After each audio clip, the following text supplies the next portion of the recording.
இது மகிமை நேரம். ஆண்டவராகிய இயேசு கிறிஸ்துவின் நாமத்தில் உங்களை அன்போடு வாழ்த்தி வரவேற்கிறேன். ஏதோ தற்செயலாக இந்த நிகழ்ச்சிக்கு வந்திருக்கிறேன் என்று எண்ணாதிருங்கள். ஆண்டவரே, என்னிலே ஏதோ ஒரு காரியத்தை செய்யும்படியாகத்தான் இந்த இடத்துல என்னை அழைத்து கொண்டு வந்திருக்கிறீர். நீர் விரும்புகிறதை என்னில் செய்துவிடும் ஆண்டவரே என்று கர்த்தரை நோக்கி ஒரு நிமிடம் ஜெபிப்போமா?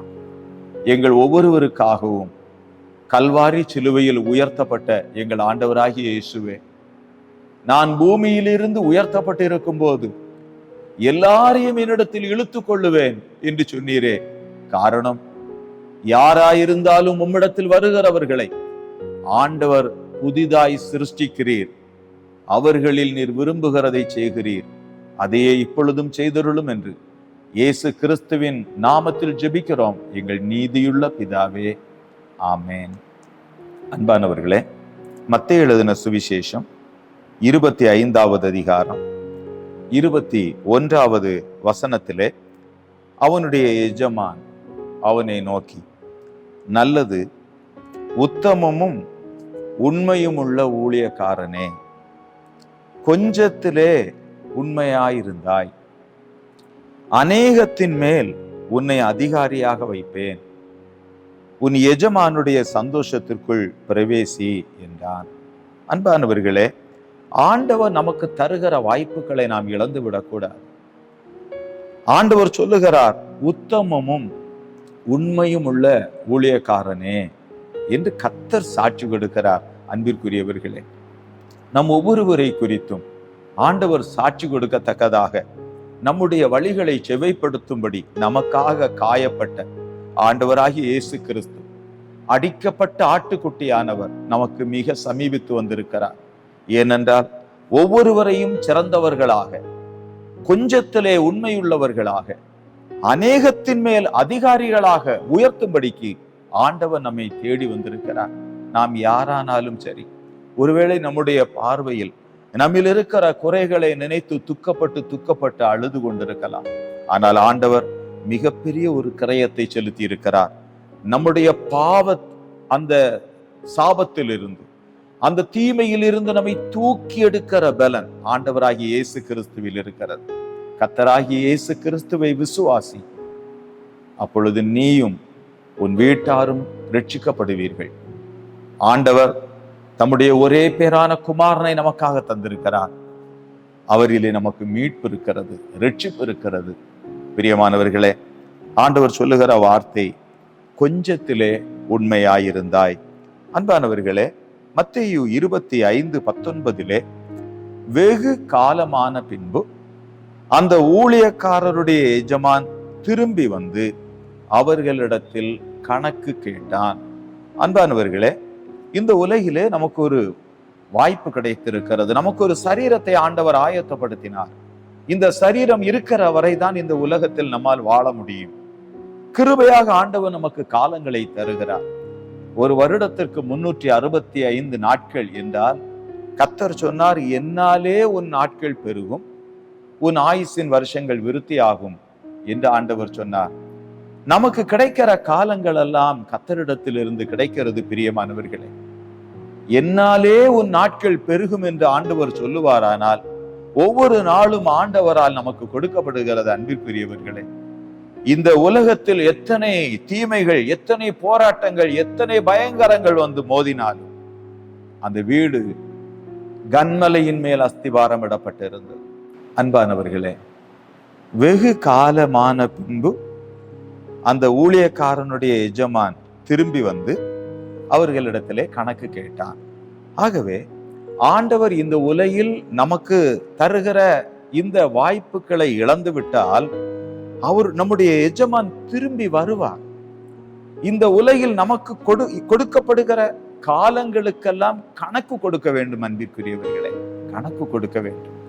ஆகவே ஆண்டவருடைய சித்தத்தை நாம் அறிந்திருந்தால் நிச்சயமாக பயத்தோடும் ஆண்டவருடைய பாதத்தில் ஜெபத்தோடும் ஒவ்வொரு நாளையும் பயன்படுத்த வேண்டும் என்ற ஒரு வைராக்கியம் நம்மிலே உண்டாகும். அன்பிற்குரியவர்களே, எதிர்பார்ப்போடு கர்த்தர் நம்மை வைத்திருக்கிறார். இந்த எஜமான் எப்பொழுது வருகிறாராம்? வெகு காலம் ஆன பின்பு என்று எழுதியிருக்கிறது பிரியமானவர்களே. ஆகவே ஆண்டவர் நமக்கு அநேக வாய்ப்புகளை தந்திருந்தாலும் உடனடியாக கணக்கு கேட்கப்படாததால் அநேகருடைய இருதயம் பாவம் செய்ய துணிகரம் கொண்டிருக்கிறது. தங்களுக்கு கொடுக்கப்பட்ட வாய்ப்புகளை பயன்படுத்துவதற்கு கொஞ்சம் கூட உணர்வு இல்லை. ஆண்டவர் தருகிற இந்த வாய்ப்புகளை இழந்துவிட்டால் இனி நான் அவரிடத்தில் எப்படி போய் நிற்பேன் என்று கூட சிந்திக்க முடியவில்லை.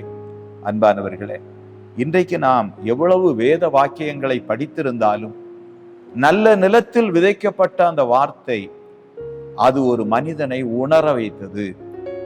எவ்வளவோ வேத வாக்கியங்களை நாம் படிக்கிறோம். அறிவு ஒரு நாள் நமக்கு ஆசீர்வாதத்தை கொண்டு வராது. அந்த அறிவு நமக்கு உணர்வை கொண்டு வர வேண்டும். ஆண்டவருடைய வார்த்தைகள் நம்முடைய இருதயத்திலே பொங்க வேண்டும். அது நம்மை உணர்த்த வேண்டும். எப்பொழுது நாம் உணராதிருக்கிறோமோ அப்பொழுது பொல்லாங்கன் வந்து அந்த வசனத்தை எடுத்துக்கொண்டு போய்விடுகிறான். அதிலே நமக்கு எந்த பயனும் இல்லை. ஆகவே பிரியமானவர்களே, ஆண்டவர் நம்மை பார்த்து சொல்ல வேண்டும், மகனே நீ கொஞ்சத்திலே உண்மையாயிருந்தாய், மகளே நீ கொஞ்சத்திலே உண்மையாயிருந்தாய்.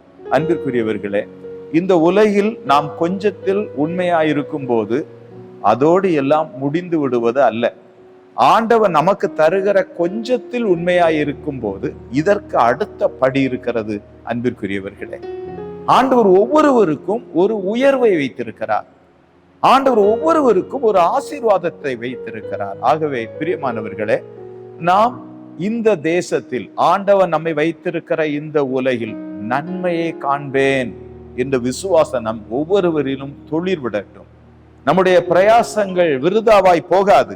கண்டிப்பாக நாம் ஒவ்வொருவரும் ஆண்டவருடைய பார்வையில் ஆண்டவருடைய சித்தத்தை நிறைவேற்றுவதற்கு நம்மை அர்ப்பணிப்பதற்கு கர்த்தர் நம்மை அழைக்கிறார். பிரியமானவர்களே, அன்றைக்கு நோவாவுக்கு ஒரு வாய்ப்பு கிடைத்தது. ஆதியாகமத்தின் புத்தகம் 6வது அதிகாரத்தை நாம் படிக்கும் போது பாருங்கள்.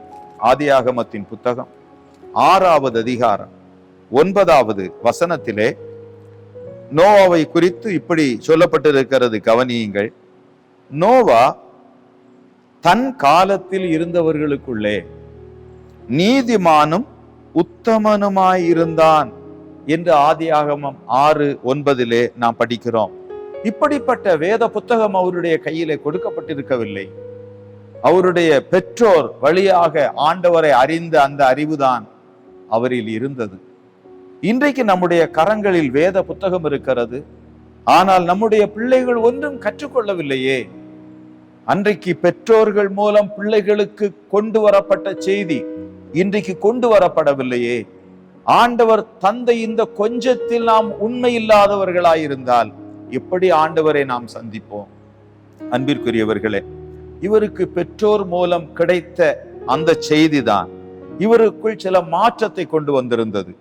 வேதம் சொல்லுகிறது, தன் காலத்தில் இருந்தவர்களுக்குள்ளே, அன்றைக்கு அந்த காலத்தில் இருந்த எல்லாரை விட இவர் எப்படி இருந்தாராம்? நீதிமானும் உத்தமனுமாயிருந்தார் என்று நாம் வேதத்திலே படிக்கிறோம்.